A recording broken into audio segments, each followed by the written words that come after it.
Ketika seorang gadis cantik polos disukai oleh siswa tampan paling kaya di sekolahnya.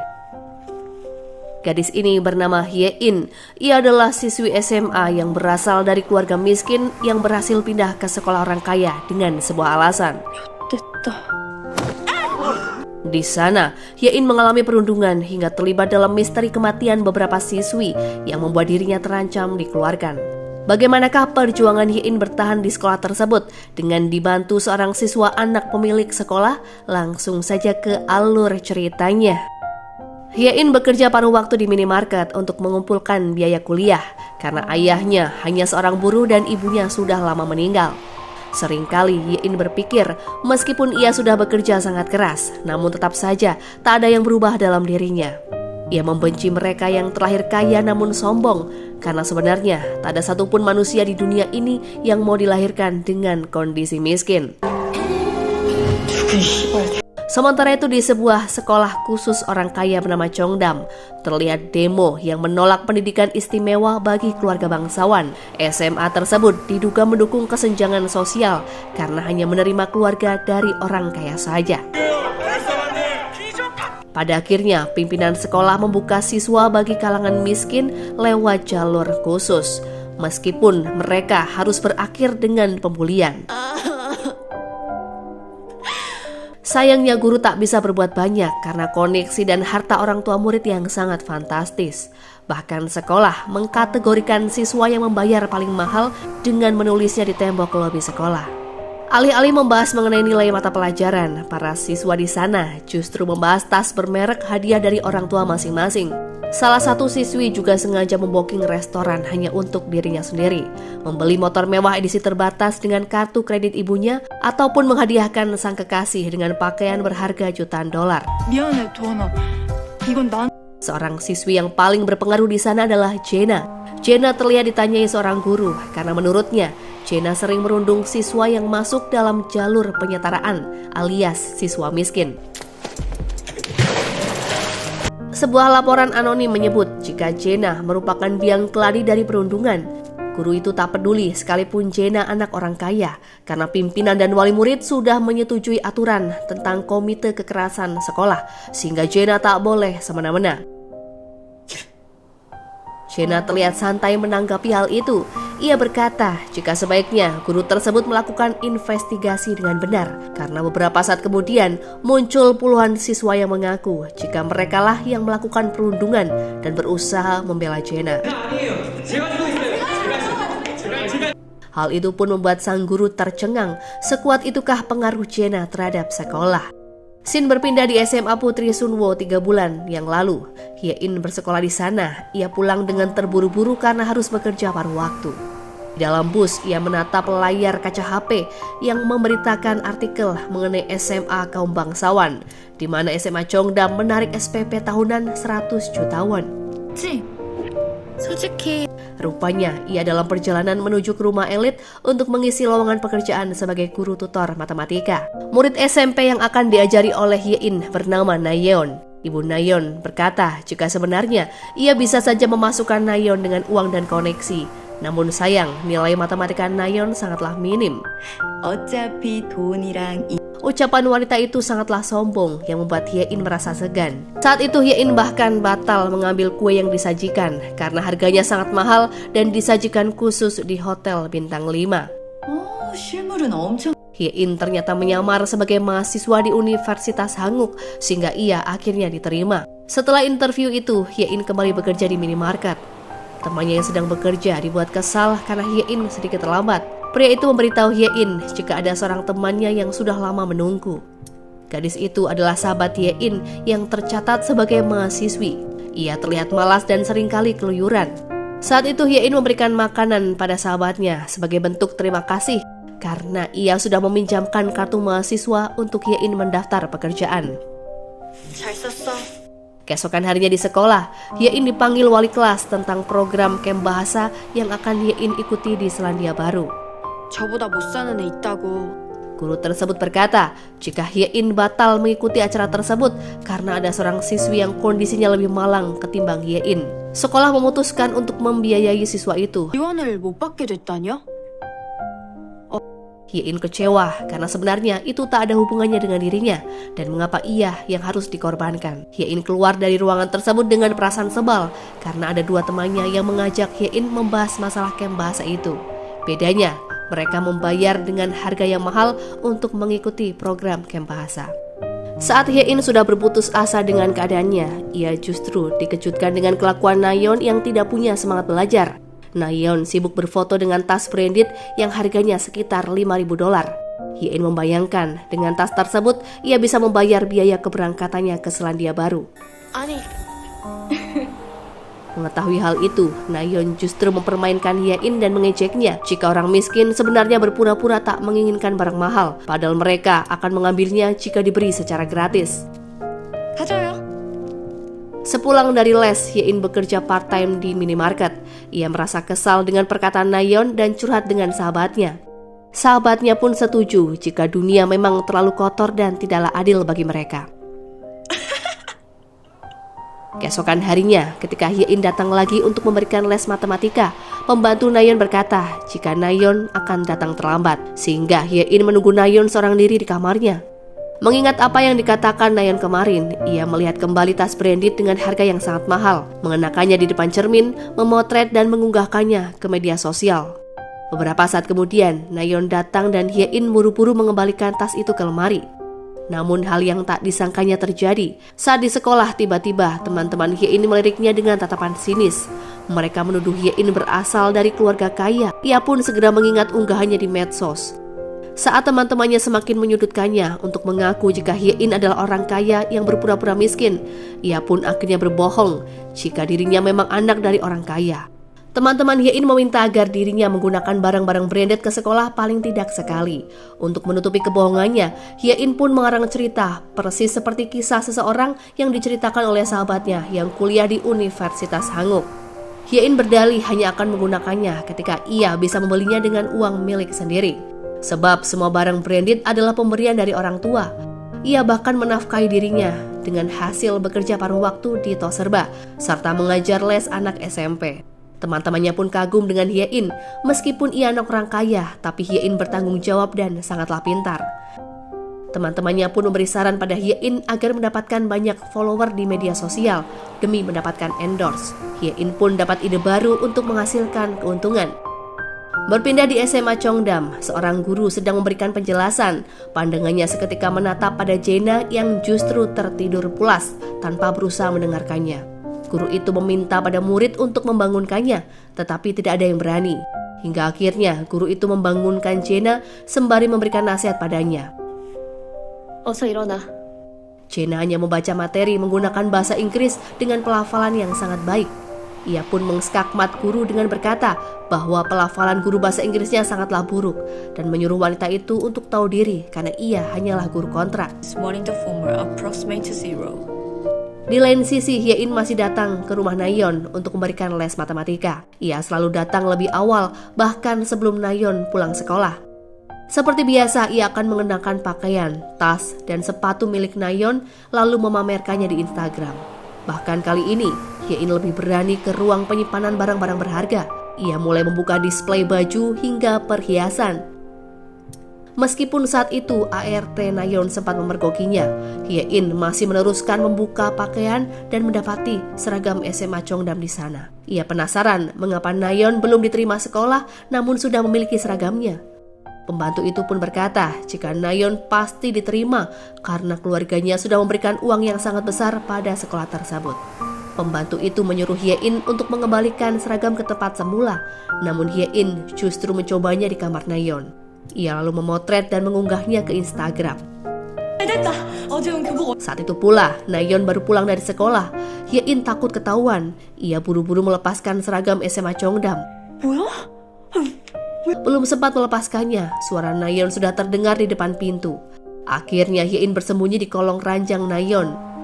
Ketika Nayeon akan keluar kamar dan berusaha mencari seragamnya, ia pun mendengar suara notifikasi dari HP Hye-jin dan segera mengeceknya.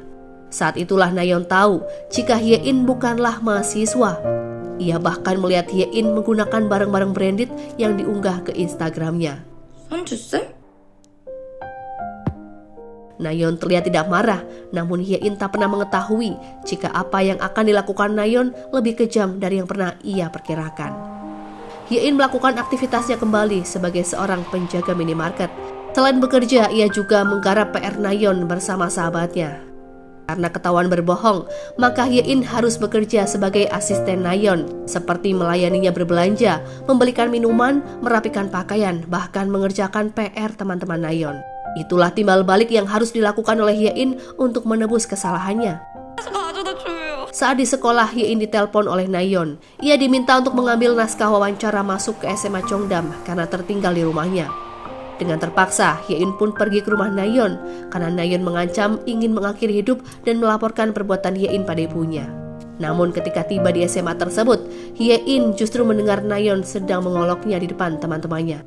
Bahkan, Nayeon membuang naskah wawancara tersebut ke tong sampah. Saat itu, Hye-in sangat terpukul dan menangis. Ia meratapi nasib karena terlahir sebagai orang miskin. Hari itu juga, Hye-in gagal mengikuti ujian tengah semester.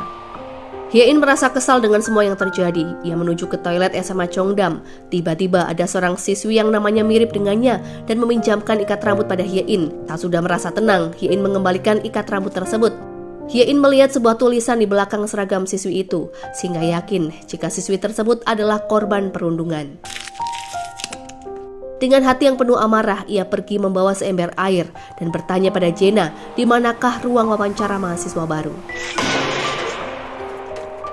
Ia mengguyurkan air yang dibawanya kepada Nayeon, yang berakibat wawancara itu pun menjadi kacau. Nayeon menangis dan mengatakan akan mengadukan kelakuan Hye-in pada ibunya. Beberapa saat kemudian, ibu Nayeon datang. Ia memaki, memukuli Hye-in, dan terlebih ia merasa ditipu karena Hye-in ternyata adalah anak SMA. Pimpinan sekolah sepertinya tak akan mentolerir keributan ini. Ia juga tak bisa menjamin apakah Nayeon bisa diterima karena telah mengganggu proses wawancara. Mendengar hal itu, ibu Nayeon mengancam akan menghancurkan hidup Hye-in dengan koneksi yang ia miliki. Ia juga berkata akan menyewa banyak pengacara. Saat kembali ke sekolahnya, Hye-in mendapatkan teguran dari wali kelas akan dirinya yang bisa saja dikeluarkan dari sekolah karena menyamar sebagai mahasiswa untuk bekerja sebagai tutor. Karena ulah Hye-in, sekolah Sunwo juga dihubungi dinas pendidikan. Guru tersebut juga berkata, Hye-in dituduh melakukan kasus pencurian barang-barang branded yang ia unggah di media sosial. Saat kembali dari ruangan guru, teman-teman Hye-in menatapnya dengan tatapan sinis karena tahu jika Hye-in berpura-pura kaya. Saat membuka HP-nya, ia membaca sebuah artikel tentang dirinya yang menjadi seorang penipu. Sementara itu di SMA Cheongdam, Yeol-hye sedang mengomel pada kekasihnya yang bernama Wojin. Gadis itu kesal karena pacarnya sibuk bermain HP saat sedang berduaan. Terlihat Wojin sedang melihat Instagram seorang siswi berseragam Cheongdam, namun ia tak pernah melihat siswi itu di sekolah. Instagram tersebut tak lain adalah milik Hye-in. Jena yang baru saja masuk ke ruangan itu dibuat penasaran karena sepertinya ada siswi yang mengaku-ngaku bersekolah di sekolahnya. Namun saat mengecek, akun Hye-in telah diprivasi. Kembali ke sekolah Hye-in, dirinya terus saja dihujat oleh teman-temannya. Mereka merundung dan membicarakan Hye-in lewat obrolan kelas. Dirinya juga mendapatkan pesan dari Nayeon yang mengancamnya jika semua ini belum berakhir. Apalagi jika Nayeon batal masuk ke SMA Cheongdam. Hye-in tak tahan lagi dengan semua ini. Ia memutuskan untuk pergi ke SMA Cheongdam dan meminta maaf pada pimpinan atas kekacauan yang sudah ia buat saat sesi wawancara. Pimpinan berkata jika seharusnya Hye-in meminta maaf pada Nayeon terlebih dulu. Hye-in lantas menjawab jika semua ini ia lakukan agar Nayeon diterima di sekolah tersebut. Pimpinan belum memberikan jawaban yang pasti. Ia memerintahkan seorang asisten untuk membawa Hye-in keluar dari ruangannya. Hye-in merasa frustasi karena ia gagal meyakinkan pimpinan sekolah. Ia menyesal dan menangis di toilet lobi sekolah tentang apa yang dialaminya. Di toilet tersebut terlihat seorang pria bernama Somang yang sedang merokok. Ia terlihat panik mendengar suara seorang siswi yang sedang menangis di sana. Somang segera menyembunyikan rokoknya di plafon toilet itu. Ia mengendap-endap keluar melewati Hye-in dan berusaha kabur. Hye-in menyadari ada seorang pria di toilet siswi sehingga menuduh Somang sebagai pria mesum yang akan mengintip. Hye-in bahkan berniat merekam keberadaan Somang sebagai barang bukti. Somang berkata jika toilet itu adalah tempat rahasianya untuk merokok karena toilet itu sudah jarang digunakan akibat sebuah tragedi siswi yang melahirkan di sana. Somang mengaku sebagai siswa Cheongdam, ia mengenali Hye-in karena sebelumnya Hye-in pernah menanyakan ruang wawancara padanya tempo hari, yang mana pada saat itu Hye-in datang dengan membawa ember berisi air. Keduanya akhirnya membuat kesepakatan. Hye-in meminta diantarkan ke tempat parkiran khusus sekolah karena ia akan membujuk pimpinan sekali lagi. Hye-in berjanji tak akan melaporkan perbuatan Somang yang merokok di toilet. Ia lalu mengembalikan kartu pengunjung. Sementara di malam harinya, Hye-in justru kembali ke sekolah Cheongdam dengan melompati pagar. Somang memberitahu mobil mewah sang pimpinan sehingga Hye-in hanya perlu menunggunya saat pulang bekerja. Cukup lama Hye-in menunggu hingga ia ketiduran. Tanpa dirinya ketahui, pimpinan telah pulang menggunakan mobil yang berbeda. Somang ternyata kelupaan memberitahu Hye-in jika pimpinan memiliki 2 mobil. Hye-in kemudian mengecek mobil merah tersebut, tapi tak ada satu orang pun di dalamnya. Ia akhirnya berjalan untuk pulang, namun Hye-in dikejutkan dengan suara benda yang terjatuh dari atap gedung. Saat membalikkan badan, ia sangat terkejut karena melihat ada siswi yang tergeletak bersimbah darah. Siswi itu tak lain adalah Hye-in. Di malam itu juga, pimpinan mendapatkan panggilan telepon dari Tuan Yo terkait insiden jatuhnya siswi dari atas gedung sekolah yang sekarang kondisinya sedang dioperasi. 자살은 아닌 것 같습니다. Pimpinan menyuruhnya untuk menetapkan siswi tersebut telah bundir akibat stres belajar. Tuan Yo terlihat resah dan berkata ada kendala yang tak lain adalah saksi yang berada di TKP. Saksi tersebut bahkan yang melaporkan insiden jatuhnya siswi ke polisi. Pimpinan berkata jika dirinya yang akan mengurus saksi itu. 대한민국에 공부하다 자살한 애들이 Kondisi Hye-in sangat ketakutan ketika ia ditanyai oleh polisi karena Hye-in tak pernah melihat hal seperti itu di dalam hidupnya. Saat kejadian berlangsung, Hye-in langsung menangis dan gemetar serta meminta tolong. Keesokan harinya Hye-in pulang menggunakan bus. Ia menutupi lengan bajunya yang kotor bersimbah darah agar orang-orang tak mencurigainya. Setibanya di rumah, Hye-in cukup terheran karena ada Ibu Nayeon di rumahnya. Ibu Nayeon terlihat tidak marah seperti terakhir kali Hye-in bertemu. Hye-in menebak jika Ibu Nayeon akan melaporkan tindakannya kepada sang ayah. Namun wanita itu menyangkalnya. Ia justru berkata jika Nayeon lolos masuk ke SMA Cheongdam berkat permohonan Hye-in. 네? 네 말 한마디면 Pimpinan bahkan meminta Hye-in untuk pindah ke sekolah tersebut. Hye-in semakin dibuat heran mendengar hal itu. Bahkan Ibu Nayeon juga memberikan bingkisan untuknya. 안 해도 무슨 얘긴지 알지? Setelahnya Hye-in masuk ke rumah. Saat itu ayahnya terlihat duduk dan tidak berangkat bekerja. Hye-in ditanyai kemanakah semalam ia menghilang karena HP-nya saja tidak aktif. Hye-in beralasan jika ia menginap di rumah karena belajar kelompok. Saat akan masuk ke kamarnya, sang ayah rupanya khawatir Hye-in membuat masalah yang bisa menyusahkan keluarganya karena mereka adalah orang biasa yang tidak memiliki uang ataupun koneksi. Hye-in berkata jika ia mendapatkan masalah, pasti ia akan menyelesaikan masalahnya sendiri. 시키면 우리 집은 그거 수습할 돈도 빼. Sementara itu di sekolah, terlihat Somang menjadi relawan. Ia memberikan tur singkat pada siswi baru di sana. Somang menceritakan bagaimana sekolah Cheongdam yang sebenarnya. Siswi tersebut menyombongkan diri karena ayahnya memiliki sebuah klinik kecantikan. Somang tertawa kecil. Ia mengetahui jika hanya sebuah klinik, maka siswi tersebut hanya diposisikan di kasta terbawah. Keesokan harinya Hye-in masuk ke kelasnya. Ia tak peduli dengan teman-temannya yang masih saja membicarakannya. Hari itu Hye-in mengemasi barang-barangnya. Hingga saat Hye-in pergi, satu orang teman berkata pada mereka jika Hye-in dipaksa pindah ke SMA Cheongdam. Berita itu pun membuat teman-teman Hye-in tampak tak mempercayainya. Di malam harinya Hye-in ditemani oleh Sunju. Ia resign dari pekerjaan paruh waktunya di minimarket. Ia tak akan lagi bekerja karena telah menjadi siswa SMA Cheongdam. Ia pun tak perlu lagi menabung untuk biaya masuk kuliah. Setahunnya, lulusan siswa di SMA tersebut mendapatkan beasiswa kuliah gratis ataupun kursus di luar negeri. Sunju penasaran dan bertanya apakah benar pimpinan Cheongdam yang menghubungi Hye-in terlebih dulu. Hye-in terlihat mengalihkan pembicaraan. Keesokan harinya di rumah Hye-in, ia kedatangan pihak dari sekolah Cheongdam untuk mengantarkan seragam. Hye-in bergegas menggunakannya dan pergi ke sebuah mall untuk membeli sepatu. Tanpa pikir panjang, ia bahkan membeli sepatu dengan harga yang cukup mahal karena Hye-in telah menarik seluruh uang tabungannya. Setelah membelinya, Hye-in sedikit menyesal karena ia terlalu boros. Namun ia tetap meyakinkan diri jika sepatu tersebut cocok dengan seragamnya saat ini. Hye-in berjalan sembari melihat jaket yang dijual di sana. Tiba-tiba seorang wanita menabraknya yang membuat kopi yang ada di tangannya terjatuh dan membasahi barang belanjaan. Orang itu tak meminta maaf, ia hanya pergi meninggalkan Hye-jin begitu saja. Hye-in bergegas ke kamar mandi untuk memeriksa sepatunya. Beruntungnya, sepatunya tidaklah lecet ataupun kotor, namun terdapat secari kertas terlihat di tote bag belanjaannya. Hye-in membukanya dan betapa terkejutnya Hye-in dengan isi kertas tersebut yang bertuliskan jika dirinya mendapat seragam dari hasil kematian seseorang. Hye-in terus mengingat orang yang menabraknya tadi dan lekas mencarinya. Dengan ceroboh, Hye-in bahkan meninggalkan sepatunya di toilet. Hye-in mencari kesana kemari namun tak menemukan keberadaan si wanita. Ia teringat dengan sepatunya dan bergegas kembali ke toilet, namun sepatu tersebut ternyata sudah hilang.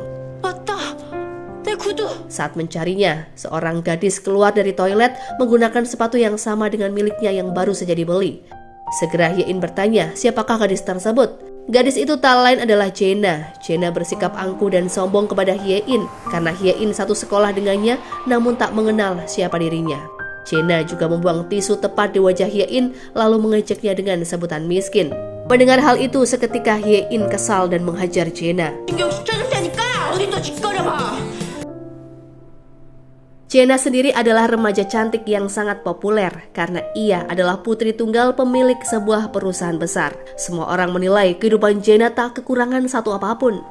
Sebelum kejadian pertengkaran dengan Hye-in, Jae-na terlihat sedang dilayani para staf untuk memilih sepatu di sebuah butik. Asistennya berkata jika ia telah memesan sebuah restoran untuk Jae-na makan malam. Saat akan pergi, seorang wanita terlihat ingin menemui Jae-na. Respon Jae-na tidak begitu menyukai wanita itu. Yang diceritakan adalah calon ibu tirinya. Jae-na marah karena gara-gara wanita itu kedua orang tuanya bercerai. Jae-na kemudian pergi dari butik. Saat berjalan, ayahnya pun terus menelponnya. Jae-na tahu jika wanita itu telah mengadu pada ayahnya tentang sikapnya yang tidaklah sopan. Jae-na menangis seorang diri di dalam lift. Meski terlihat kehidupannya yang bergelimang harta, namun hatinya sangat kesepian. Seusai menenangkan diri, Jae-na ke toilet dan saat keluar itulah seorang gadis berseragam sekolah menghampirinya yang tak lain adalah Hye-in. Wow. Jae-na sedikit terheran karena gadis itu bertingkah aneh dan mengira jika Hye-in adalah murid pindahan di sekolahnya. Hye-in yang tak terima menjambak rambut Jae-na. Hye-in bahkan membenturkan kepala Jae-na yang membuatnya mengalami mimisan. Ia melepas paksa sepatu Jae-na karena yakin sepatu itu adalah sepatu miliknya yang telah dicuri.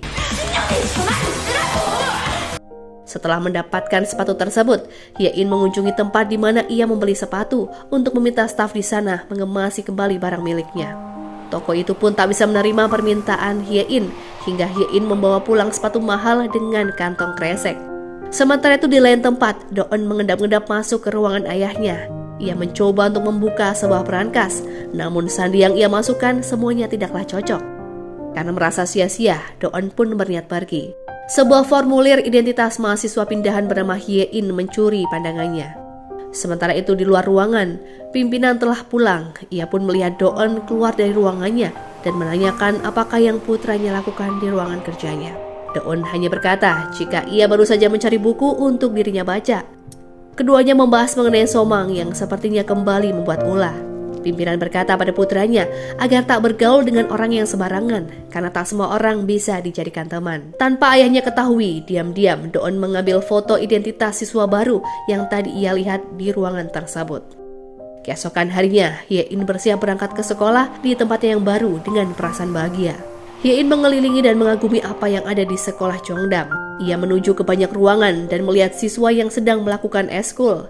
Setelahnya Hye-in memasuki ruang guru untuk mendapatkan kartu pelajarnya. Tanpa disangka, ia kembali bertemu dengan Somang. Somang berlaga so akrab pada Hye-in yang membuat Hye-in sedikit risih. Somang menggenggam tangan Hye-in berdalih ingin mengajaknya tur sekolah setelah mengetahui jika Hye-in adalah murid pindahan. Do-eun datang dan mencegah hal itu terjadi. Keduanya sama-sama menarik tangan Hye-in dan mengajaknya pergi. Namun Hye-in lebih memilih pergi dengan Do-eun ketimbang dengan Somang. Do-eun mengajaknya ke taman sekolah. Seketika suasana pun menjadi canggung. Do-eun memperkenalkan dirinya dan juga memberikan nomor HP-nya dengan dalih Hye-in bisa menghubunginya sewaktu-waktu jika ada masalah. 내 이름은 Hye-in lalu masuk ke koridor kelas yang menjadikannya pusat perhatian. Namun ia tetap berpikir positif. Saat membuka lokernya, Hye-in sangat terkejut dengan sebuah sepatu yang semalam ia beli berikut dusnya, yang mana di dalamnya terdapat tulisan selamat datang akan dirinya ke neraka. Hye-in cukup gemetar dan kebingungan karena sepatunya sudah ia gunakan. Ia pun mengira jika semalam salah paham dengan gadis yang sudah ia hajar. Di ruangan lain, Yolhe terlihat gembira setelah mendapatkan hadiah dari Wojin. Wojin memasangkan kalung tersebut di leher sang kekasih. Saat itu Wojin beride agar keduanya segera menikah, karena bagaimanapun keduanya sudah dijodohkan oleh orang tua masing-masing. Keduanya berciuman di ruangan tersebut hingga tiba-tiba Jaena datang yang membuat Wojin serta Yulhe merapikan seragamnya. Saat itu Jaena terlihat buruk dan emosi karena wajahnya penuh dengan plester. Yolhe bertanya apa yang terjadi pada Jaena. Jaena hanya berkata jika dirinya akan mencari keberadaan siswa gila yang sudah berbuat kurang ajar padanya. Hye-in pergi dengan tergesa-gesa, namun ia disandung oleh beberapa siswa. Mereka ternyata memandanginya dengan tatapan menyelidik dan berkata jika Hye-in adalah orang yang sedang dicari oleh Jaena. Hye-in takut dan kebingungan tentang apa yang saat ini terjadi. Ia berlari, namun para siswa terus mengejarnya. Hye-in masuk ke dalam ruangan pimpinan dan memintanya untuk bertanggung jawab tentang hal yang sedang dialaminya. Pimpinan hanya tertawa sinis mendengarnya. Ia menjelaskan, tanggung jawabnya hanyalah membuat Hye-in masuk ke sekolah ini atau mengeluarkannya. Karena sisanya bukanlah tanggung jawabnya lagi, sehingga Hye-in harus mengurus sendiri. Hye-in kabur dari sekolah melalui jendela dengan susah payah. Tiba-tiba Jaena menghampirinya. Hye-in awalnya tak mengetahui siapakah Jaena yang sebenarnya. Ia hanya menebak jika Jaena lah yang menghasut para siswa untuk merundungnya. Tiba-tiba para siswa dan siswi keluar dari ruangan dan menghampiri keduanya. Jaena berkata jika mulai hari ini Hye-in adalah musuhnya dan akan membuat hidupannya sengsara. Saat melihat name tag milik Jaena, Hye-in langsung tersadar siapakah gadis yang sedang berhadapan dengannya. Karena tak ada pilihan lain, Hye-in menyundul kepala Jaena lalu meninggalkan tempat itu. Hye-in berlari dengan kebingungan karena tak memiliki tempat untuk bersembunyi. Tiba-tiba ia ditarik ke sebuah ruangan oleh seorang siswi. Hye-in berterima kasih pada siswi itu karena telah menolongnya. Siswi itu juga memberikan sebuah sepatu karena melihat Hye-in tanpa alas kaki. Hye-in akhirnya pergi karena tak ingin siswi tersebut ikut terseret dalam kasusnya. Ia mengingat nama siswi itu bernama Si-eun yang bertujuan untuk mengembalikan sepatu saat keduanya berjumpa lagi. Saat ketahuan, Hye-in mengancam para siswa dengan merekam apa yang akan mereka lakukan. Respon yang mereka berikan hanya tertawa dan mempersilahkan Hye-in untuk melakukannya sesuka hati. Karena tak ada celah untuk kabur, Hye-in nekat untuk melompat dari tempat itu. Beruntungnya, Do-eun yang memang sudah dikirimi pesan oleh Hye-in berada di bawah dan segera menolongnya.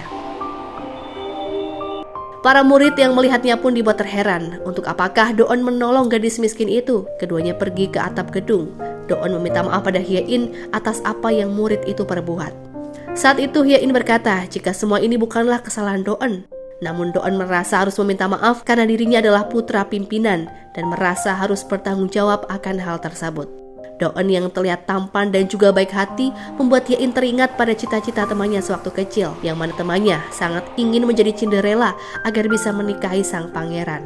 Awalnya Hye-in merasa konyol, namun saat ini dengan sekejap ia menginginkan hal tersebut. Apalagi saat itu Do-eun merawat lukanya dengan sangat lembut. Setelahnya Do-eun menanyakan sesuatu yang membuat Hye-in tersadar. Do-eun bertanya siapakah pelaku yang menghabisi Hye-in karena Hye-in ada di TKP di malam itu. Mendengar hal tersebut membuat Hye-in beranjak. Ia berkata apakah untungnya jika dirinya memberitahu hal itu pada Do-eun. Sementara Jaena terlihat akan makan malam bersama ayahnya. Di sana Jaena menatap sinis pada wanita yang ada di samping ayahnya. Jaena lantas bertanya di manakah ibunya saat ini. Mendengar hal itu, ayah Jaena marah karena menurutnya ini bukanlah waktu yang tepat untuk menanyakan hal itu. Wanita yang ada di samping ayahnya pun menenangkan Jaena dan mengatakan suatu hal yang tidak pernah Jaena duga. Ia berkata jika Jaena sebentar lagi akan menjadi kakak dari anak yang sedang ia kandung. Mendengar hal tersebut, Jaena pun sangat terkejut. Ia pergi begitu saja tanpa memperdulikan ucapan ayahnya. Keesokan harinya di sekolah digemparkan dengan adegan Hye-in yang terlihat turun dari mobil Do-eun. Keduanya tampak serasi dengan bergandengan tangan. Hyein yang sedang membuka lokernya dihampiri oleh 3 orang siswi yang menanyakan adakah hubungan Hyein dengan Doeun. Mereka mencibir Hyein karena Doeun pasti sudah hilang akal dengan mengencani gadis yang beda level. Hyein merespon mereka dengan tenang dan membenarkan sebuah fakta jika dirinya memang berkencan dengan Doeun. Di ruangan berbeda, Doeun juga ditanyai hal yang sama oleh Yeolhee dan Wojin. Mendengar pertanyaan itu membuat Doeun mengingat saat ia dan Hyein berada di atap gedung. Hyein melihat gelang yang dipakai oleh Doeun dan membuatnya menebak jika Doeun adalah pria yang disukai oleh Hain karena gelang itu adalah ikat rambut yang pernah Hain pinjamkan kepadanya. Saat ditanya oleh kedua temannya itu, Doeun hanya berkata jika ia memang berkencan dengan Hyein, karenanya ia menyuruh mereka untuk tidak mengganggu gadis itu. Kembali pada Hyein yang akan masuk ke kelasnya, ia disambut oleh 3 siswi yang tadi merundungnya. Mereka meminta Hyein untuk berteman karena Hyein sekarang adalah pacar Doeun. Mereka bertanya-tanya di manakah Doeun dan Hyein pertama kali bertemu dan banyak pertanyaan lain. Mereka meminta Hyein berbincang bersama pada saat pesta perkumpulan siswi berlangsung. Hyein tertarik dan menanyakan tentang pesta tersebut. Ternyata pesta itu hanyalah berisi para siswi dan tak sembarang orang bisa masuk ke sana. 기획균등 제도로 들어온 선 Salah satu siswa menyebut jika Hyein adalah murid penyetaraan. Namun karena Hyein adalah kekasih Doeun, hal tersebut mungkin saja membuat Hyein terasa istimewa. Malam harinya Hyein kembali bekerja paruh waktu. Ia sedang duduk dengan Sunju yang terus saja mengomelinya untuk ikut dalam pesta tersebut. 내를 따라가. 가는 게 바보지. Sunju berkata jika bisa jadi pesta itu akan mengubah sesuatu dalam hidup Hyein karena Hyein bisa mendapatkan koneksi. Hyein sebenarnya ingin datang ke pesta tersebut, namun sayangnya ia tak memiliki gaun yang mewah. Sunju beride agar Hyein meminjam gaun kepada Nayeon. Nayeon cukup terheran karena undangan tersebut susah untuk didapatkan dan tidak semua siswi bisa masuk ke dalam pesta. Nayeon setuju untuk meminjamkan gaun tersebut pada Hyein dengan syarat Hyein harus menceritakan semua yang ada di pesta secara detail. Nayeon juga menolak uang sewa yang akan Hyein berikan karena ia hanya ingin Hyein mengembalikan gaunnya tetap dalam keadaan bersih. Diantar oleh Sunju, Hyein datang ke pesta tersebut. Meskipun ia ragu, Hyein tetap masuk ke sana. Di dalam ruangan, Hyein seorang diri mengambil sebuah minuman yang telah disediakan. Tak sengaja ia terjatuh saat ada seseorang yang mendorongnya. Seorang gadis mengulurkan tangan pada Hyein dan berniat membantu. Ketika akan menerima uluran tangan tersebut, situasi menjadi tak terkendali. Saat akan beranjak, gadis yang sedang membantu Hyein sengaja menjatuhkan Hyein hingga membuat gaun yang ia pakai kotor karena terkena minuman dari tangannya sendiri. 분명 Sepulangnya makan siang bersama sang ayah, Chena mengunjungi ibunya di sebuah apartemen. Ternyata ibu Chena merasa frustasi dengan kehamilan wanita simpanan mantan suaminya itu. Chena khawatir karena sebenarnya ibunya tak boleh minum alkohol sembari minum obat antidepresan. Wanita itu masih tak bisa menerima kenyataan jika dirinya dicampakkan begitu saja oleh ayah Chena. Keesokan harinya Hyein akan sarapan bersama ayah dan kakaknya. Hyein meminta uang kepada ayahnya dengan nominal yang sangat banyak yang membuat kakaknya sangat marah. Untuk apakah Hyein meminta uang sebanyak itu? 너 아버지 한 달 월급이 얼마인 줄은 알아? Di balik pintu, Hyein terlihat putus asa dengan pesan yang Nayeon berikan, yang mana Hyein harus mengganti gaun tersebut dalam jangka waktu 1 bulan karena telah mengotorinya. Jika Hyein tak sanggup, maka Nayeon akan melaporkan perbuatan Hyein pada sang ibu. Hyein hanya bisa menangis mengingat dirinya ketika berada di pesta itu. Ternyata tepat di hadapannya Chena berdiri dan menuangkan 1 botol minuman ke arahnya, sembari menyebut jika Hyejin tak pantas datang di pesta itu. Hyein marah dan memaki akan menghajar Chena kembali, namun dirinya lebih dulu diusir oleh para bodyguard. 일반적으로 나한테만 이래도 되는 거야? Keesokan harinya di sebuah restoran, ternyata Nayeon dan Chena bertemu secara diam-diam. Keduanya membahas tentang keadaan Hyein yang sepertinya sudah sangat stres dengan biaya ganti rugi. Setelah Nayeon pergi, Doeun menghampiri Chena dan bertanya apakah yang Chena lakukan terhadap Hyein di pesta. Doeun menyuruhnya untuk menghentikan perundungan yang Chena lakukan karena hal itu bisa membuat orang lain celaka. Chena memberikan saran pada Doeun untuk mencintai seseorang yang setara dengan dirinya. Di malam harinya, Somang sedang menepi di sebuah jalanan. Ia terkejut melihat sebuah video Hyein yang dipermalukan di pesta semalam. Ia juga terheran untuk apakah Hyein datang ke sana. Secara kebetulan, Somang melihat Hyein yang sedang berjalan menemui seorang pria. Pria tersebut terlihat sedang menghitung uang dan dengan cepat Somang mengomelinya. Ia mengira pria tersebut melakukan hal tidak terpuji kepada anak di bawah umur. Hye-in terlihat bingung dan bertanya mengapa Somang ada di tempat itu dan mengancam pria yang akan menemuinya. Hye-in lalu menjelaskan jika dirinya hanya akan menjual barang bekas karena sedang membutuhkan banyak uang. Setelah urusannya selesai, sembari berjalan dengan penuh kesal, Hye-in diikuti oleh Somang yang juga mendorong motornya. Hye-in kesal pada Somang karena mengancam pria tadi sehingga membuat Hye-in gagal menerima bonus tambahan. Somang terheran karena Hye-in terlihat begitu kesal hanya karena kehilangan uang yang menurutnya recehan. Somang mengantar Hye-in pulang karena ia mengaku tak memiliki uang untuk membayar taksi. Keduanya pun berjalan bersama sembari mengobrol. Setelahnya, Hye-in segera mencari pekerjaan paruh waktu yang bisa ia lakukan untuk mengumpulkan uang. Namun sayangnya, tak ada satupun yang bisa ia ambil karena jarak tempat itu yang jauh dari rumahnya. Keesokan harinya di sekolah, Hye-in bertemu dengan Chena. Chena terus saja menyadarkannya jika sekeras apapun usaha Hye-in, keberadaannya tak akan pernah diakui. 얼마나 하찮고 보잘것없는지. Hye-in tetap tenang dan menjawab jika ia sudah cukup tahu akan tempatnya. Ia justru mengejek Chena yang sepertinya tak tahu di mana tempatnya sendiri. Karena Chena terus saja mengikuti dan merasa kesal pada dirinya, padahal Chena telah memiliki apapun yang ia mau. Hye-in memberikan saran agar Chena mengabaikannya, agar keduanya bisa hidup dengan tenang. Chena justru menyuruh Hye-in untuk berhenti sekolah atau membayar gaun yang telah dikotori Hye-in di malam itu. Chena yakin Hye-in terlalu miskin untuk membayar ganti rugi yang sangat mahal. Chena memberikan waktu sepekan untuk mengisi formulir pengunduran diri. Jika Hye-in keluar dengan sukarela, maka dirinya lah yang akan membayar ganti rugi tersebut. 말고. Hari berlalu, Hye-in sedang menunggu bus, terlihat memikirkan keras apa yang harus dipilihnya sekarang. Tiba-tiba sebuah mobil berhenti di hadapannya. Ternyata itu adalah mobil Do-eun. Hye-in berangkat bersama Do-eun ke sekolah.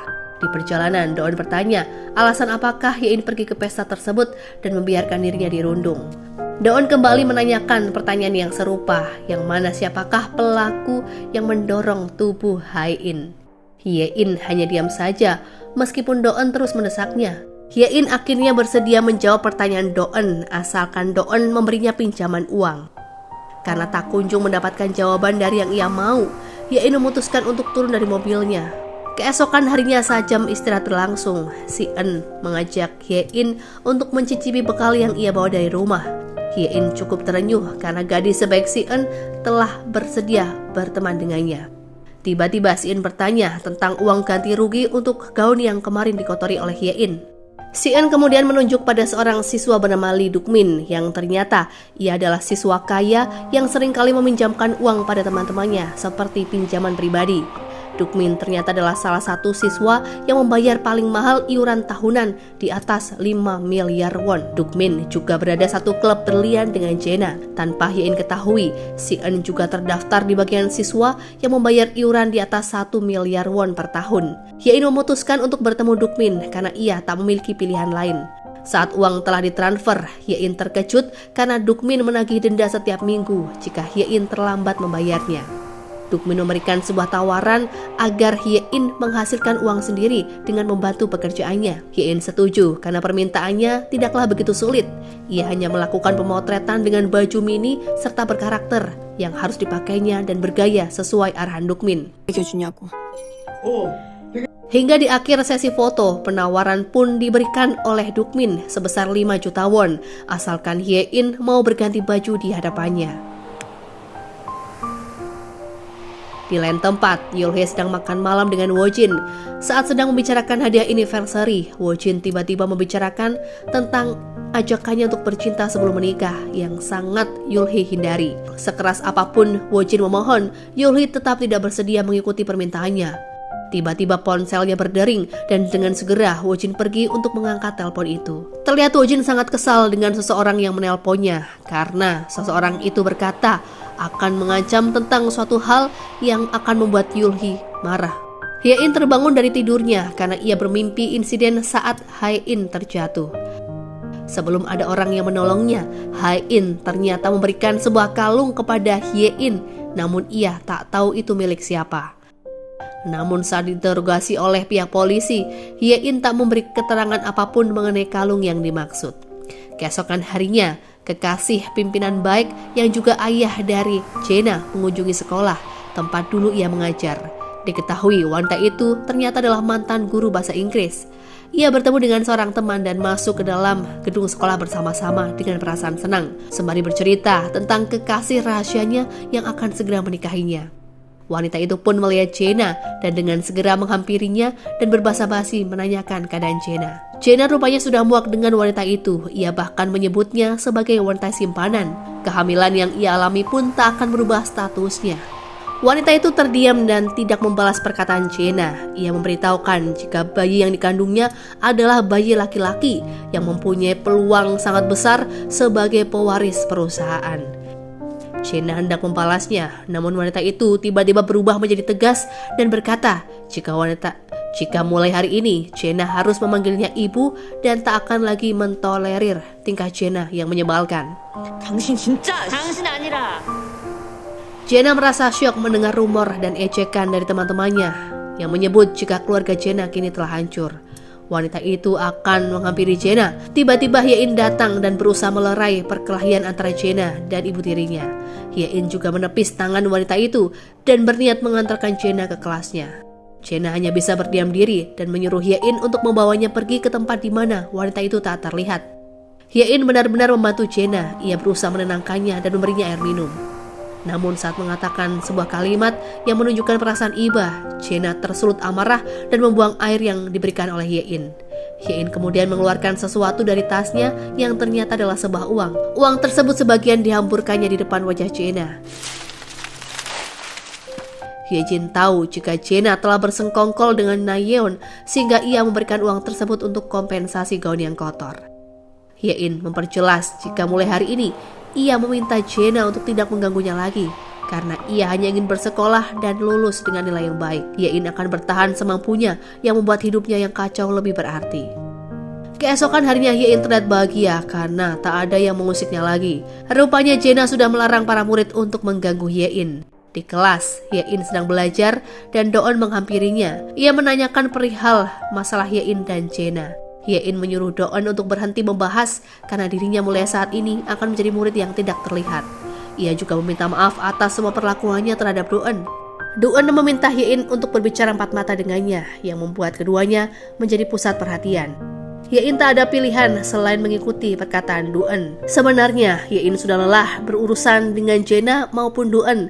Terlebih hubungannya dengan Do-eun juga sudah berakhir. Namun saat Hye-in akan meninggalkannya, Do-eun mengancam akan melaporkan Hye-in pada ayahnya jika sebenarnya Hye-in sudah mengetahui siapakah pelaku dari insiden itu.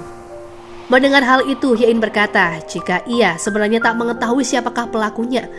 Namun samar-samar ia yakin jika pelaku tersebut adalah seorang wanita. 아니 얼굴을 모른다고. 여자라며. Saat berjalan di koridor, pesan masuk yang membuat Hye-in merasa terkejut. Pesan itu rupanya berisi sebuah video yang mana dirinya sedang berganti baju di depan Dukmin. Saat pelajaran dimulai, Hye-in tampak resah dan tak fokus yang membuat Si-eun tampak khawatir dengan Hye-in. Ia menulis kalimat di buku Hye-in bertuliskan apakah Hye-in baik-baik saja. Di malam harinya saat di kamar, Hye-in sedang memikirkan apa yang terjadi pada dirinya. Ia merasa kepikiran dengan secari kertas yang telah Hye-in dapatkan ketika bersinggungan dengan wanita misterius di dalam mall. Hye-in terkejut saat melihat tulisan Si-eun yang ternyata sangat mirip dengan tulisan yang sedang ia amati. Rupanya tulisan tersebut benar-benar identik. Hye-in mulai berpikir jika Si-eun adalah pelaku yang mengetahui tentang insiden jatuhnya Hae-in.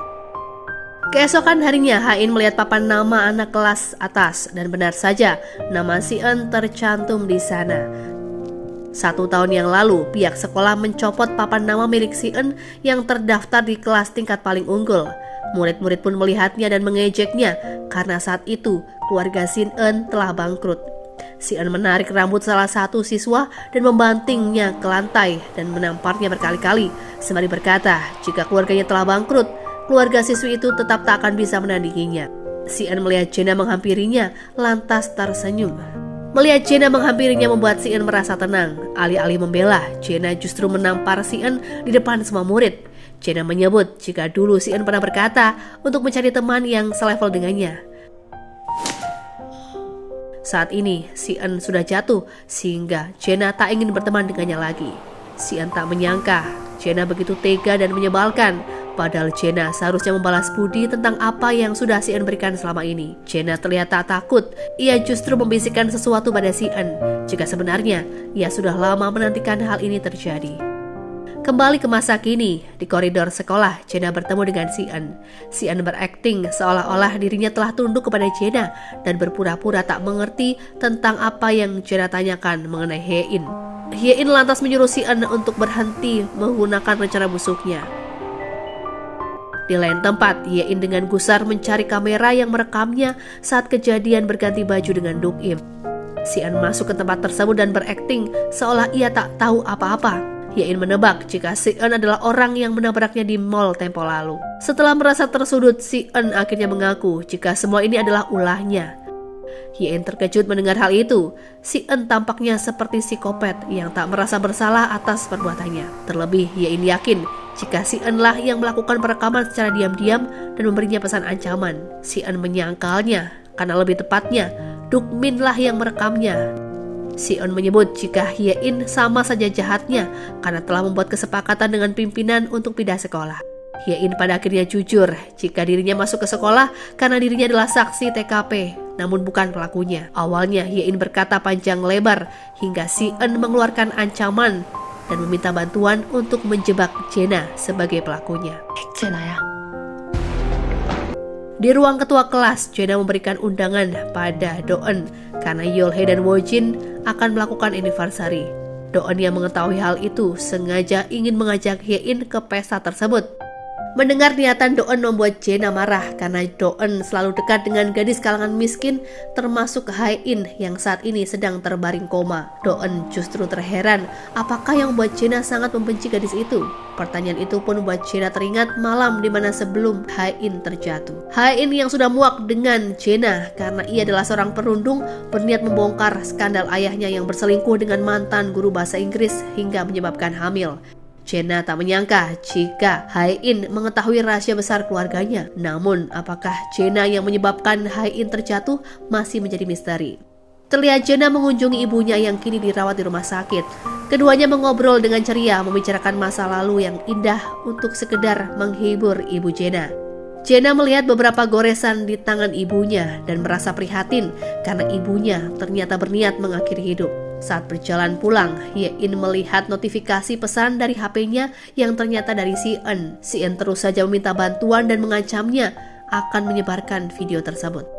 Hye-in merasa putus asa dan menyesal mengapa ia terlibat sejauh ini. Seharusnya dulu ia mengabaikan masalah jatuhnya Hye-in sehingga ia tak terjebak ke dalam sekolah kaum bangsawan yang ternyata ia kesulitan untuk beradaptasi. Jenna yang berada di atas mobil menghampiri Hye-in yang saat itu sedang seorang diri. Ia hanya mengingatkan Hye-in untuk berhati-hati dengan Si Eun. Tak ada pilihan lain, Hye-in menghubungi Do-eun untuk menyetujui pertanyaan Do-eun tempo lalu. Namun dengan satu syarat, Do-eun harus membantunya untuk melakukan sesuatu. Keesokan harinya, keduanya pergi ke ruangan ketua kelas dan mengusir Woo-jin. Do-eun berkata jika ia akan berkencan di tempat tersebut. 그치 애기. Saat Woo-jin keluar, keduanya pun melakukan aksinya untuk menggeledah setiap sisi ruangan. Hye-in menemukan sebuah laci yang dalam keadaan terkunci. Saat berhasil membukanya, ia kesulitan mencari karena di sana banyak flash disk dan tak mungkin mengecek satu persatu di manakah video ganti bajunya terlihat. Hye-in lalu menelpon Somang yang saat itu sudah bekerja sama dengannya. Somang terlihat sedang menyandra Duk-min di toilet dan memintanya untuk menghapus semua video menjijikan di laptop miliknya. 호텔 생각은 안 했는데. Do-eun dan Hye-in memutuskan untuk membawa semua yang mereka temukan. Di lain sisi, Jenna menemui ayahnya di kantor. Tiba-tiba kekasih ayahnya datang dan saat itu Jenna berpura-pura bersikap manis seolah ia sudah menerima wanita itu dan memanggilnya dengan sebutan ibu. Saat akan pergi, wanita itu terus mengikuti Jenna. Jenna menegaskan jika sampai kapanpun bayi yang ada di kandungan wanita itu tak akan pernah dan tak akan mampu menyainginya untuk mewarisi perusahaan. Di kamarnya, Hye-in mengabaikan pesan dari Si Eun karena ia sudah memiliki sebuah rencana. Betapa terkejutnya Hye-in saat mengecek sebuah flash disk yang ternyata di sana terdapat video Hye-in yang sedang bercinta dengan Woo-jin di ruangan ketua kelas. Ia tidak percaya dengan apa yang barusan dilihatnya dan penasaran sebenarnya gadis seperti apakah sosok Hai. Keesokan harinya saat akan berangkat ke sekolah, si En masih saja mengancam Ye-in dengan sebuah pesan. Doon tiba-tiba mengejutkannya. Doon rupanya ingin mengajaknya pergi ke pesta perayaan Yolhee dan Wojin di malam itu. Di depan lokernya, Ye-in memikirkan tentang pesta tersebut dan tiba-tiba si En muncul dan mengajaknya berbicara di sebuah toilet. Si En terus saja menghina dan mengancam akan mengunggah video Ye-in saat itu juga. Ye-in mencegahnya dan memohon agar si En memberikannya waktu sedikit lagi. Karena Ye-in yakin jika ia mengungkap Jae-na sebagai pelakunya, maka kesepakatannya dengan pimpinan akan gagal yang menyebabkan Ye-in dikeluarkan. Ye-in juga menanyakan tentang flash disk skandal Wojin dan Hai-in yang ternyata sudah diketahui oleh si En. Si En sepertinya memiliki dendam pribadi dengan Jae-na sehingga ia ingin membalas dendam. Setelah si En pergi, Ye-in tampak putus asa. Ia dikejutkan dengan Somang yang tiba-tiba keluar dari salah satu bilik di toilet tersebut. 아무도 안 오긴. Keduanya duduk di sisi jendela. Somang tak percaya jika si En memiliki watak yang lebih parah dari dugaannya. Ia meminta maaf pada Ye-in dan berjanji akan mengurus tentang Dukmin karena ternyata Dukmin masih menyimpan video milik Ye-in. Somang mengusulkan ide, bagaimana jika mereka menghubungi polisi saja? Ye-in mengabaikannya sembari berkata, murid seperti dirinya tak akan pernah bisa mendapatkan keadilan. Melihat temannya yang bersedih, Somang berjanji akan mengabulkan permintaan Ye-in. Ia lantas bertanya, apakah Ye-in menginginkan dirinya untuk menghukum si En. Malam pun tiba, pesta anniversary Wojin dan Yolhee berjalan dengan meriah. Ye-in juga datang ke acara tersebut bersama Doon. Malam itu Ye-in mengikuti pesta tanpa ejekan dan cemooh dari teman-temannya karena Ye-in selalu berada di sisi Doon. Keduanya membahas mengenai kejadian yang dialami oleh Hai-in. Ye-in bertanya sesuatu tentang gadis yang malang itu. Menurut Doon, alasan apakah yang membuat Hai-in mengalami kemalangan? Doon juga penasaran, dosa apakah yang Hai-in perbuat hingga ia harus mengalami nasib naas. Padahal sejauh ini Hai-in adalah gadis baik-baik dan tak pernah berulah. Keduanya pun kemudian masuk kembali ke dalam pesta. Ye-in menghampiri Jae-na dan bertanya tentang kalung yang digunakan oleh Yolhee, yang mana kalung tersebut nyaris kembar dengan kalung yang Hai-in berikan padanya di malam kejadian. Jae-na yang sudah mabuk hendak menuangkan minuman. Doon yang berada di sebelahnya mencegah hal itu terjadi. Jae-na rupanya muak karena Doon sudah baik padanya karena ia tak lagi merundung Ye-in. Jae-na merasa jika Doon telah melupakan persahabatan sejak 18 tahun silam hanya karena seorang Ye-in. Doon berkata jujur tentang perasaannya terhadap Jae-na yang membuatnya semakin benci dan muak meskipun keduanya sudah lama berteman. Doon tak gentar sedikit pun. Ia berkata seakan Jae-na lah yang ingin menghabisi Hai-in. Jae-na terkejut dan marah dengan tuduhan itu. Doon semakin menggila. Ia lantas bertanya apakah menjadi miskin sangat hina bagi Jae-na hingga ia menyiksa orang miskin dengan alasan itu. 항상 싫어했잖아. Jae-na tertawa licik karena Doon lah yang sebenarnya tak sadar jika dirinya telah dipercaya oleh gadis miskin. Jae-na berdalih jika kemiskinan Hai-in bukanlah sebuah dosa, tapi bagaimana dengan Hai-in yang lebih berdosa karena telah memerasnya. Jae-na yang sudah kalap akhirnya mengungkapkan sebuah fakta yang mana Wojin telah berselingkuh dengan Hai-in. Jae-na pergi dari tempat itu yang membuat situasi pesta menjadi kacau. Yolhee menangis setelah Jae-na mengungkapkan rahasia besar kekasihnya, sementara Doon terlihat menghajar Wojin karena dianggapnya sebagai pria pecundang. Ternyata yang sebenarnya terjadi di malam itu, Ye-in mendapatkan pesan berisi video mesumnya dengan Wojin dari seseorang yang tidak diketahui. Bukannya panik, ia justru menggunakan video tersebut untuk mengancam Wojin karena Yolhee pasti akan membatalkan pertunangan mereka. Jae-na menemui Hai-in karena ia tak mau Hai-in memperdaya Eun-ho lebih jauh lagi sebab ia mengetahui Hai-in telah tidur bersama Wojin. Terlihat raut kebencian dari Hai-in terhadap Jae-na karena Jae-na menurutnya sangat angkuh dan sombong. Ye-in juga rupanya berniat memeras Jae-na dengan skandal perselingkuhan ayahnya. Di luar dugaan, Yolhee sebenarnya sudah mengetahui perselingkuhan Wojin sejak lama. Ia justru menggunakan fakta tersebut untuk memegang kendali Wojin sepenuhnya. Namun malam ini, Jae-na telah mengacaukannya dan mempermalukannya di depan teman-teman. Saat sedang merenung memikirkan kejadian beruntun yang dialaminya, Ye-in tiba-tiba masuk ke dalam mobil dan meminta Jae-na untuk memberikan tumpangan. Singkat cerita, Ye-in mengajak Chena ke rumahnya. Ia ingin berkata jujur tentang sebuah kalung yang ia peroleh dari tangan Hae-in yang ternyata sangat mirip dengan milik Yeol-hee. Kini, Chena pun tahu siapakah pelaku yang sebenarnya. Tanpa orang ketahui, Yul-hee saat itu memang mendatangi Hae-in di atap gedung sekolah. Ia marah karena Hae-in berani menyentuh miliknya. Yeol-hee menjambak dan menampar Hae-in dengan perasaan emosi. Keduanya pun berseteru sembari bergelut dan tanpa sengaja Yeol-hee mendorong tubuh Hae-in. Saat akan terjatuh, Hae-in berhasil meraih kalung Yeol-hee yang sedang dipakainya. Yeol-hee ketakutan dan gemetaran dengan apa yang baru saja ia saksikan. Keesokan harinya berjalan seperti biasa. Ye-in mendapat pesan dari Si-eun yang menyuruhnya untuk bertemu di tengah malam nanti. Menjelang larut, Si-eun menghubungi Ye-in untuk kesepakatan mereka. Ye-in terlihat mencari taksi yang akan mengantarkannya ke sekolah dan menyuruh Si-eun untuk menunggunya 5 menit. Si-eun menuju ke rooftop sekolah. Ye-in tak menepati janjinya sehingga Si-eun berniat mengunggah video milik Ye-in di malam itu. Namun, seseorang yang tak dikenal tiba-tiba datang dan mendorong tubuh Si-eun dari ketinggian. Ye-in yang baru saja tiba di sekolah berusaha menghubungi Si-eun namun tidak kunjung mendapatkan jawaban. Bagaikan dejavu, seseorang telah terjatuh di depan mata Hae-in. Ye-in dengan yakin dan gemetaran jika sekolah ini sudah dikutuk.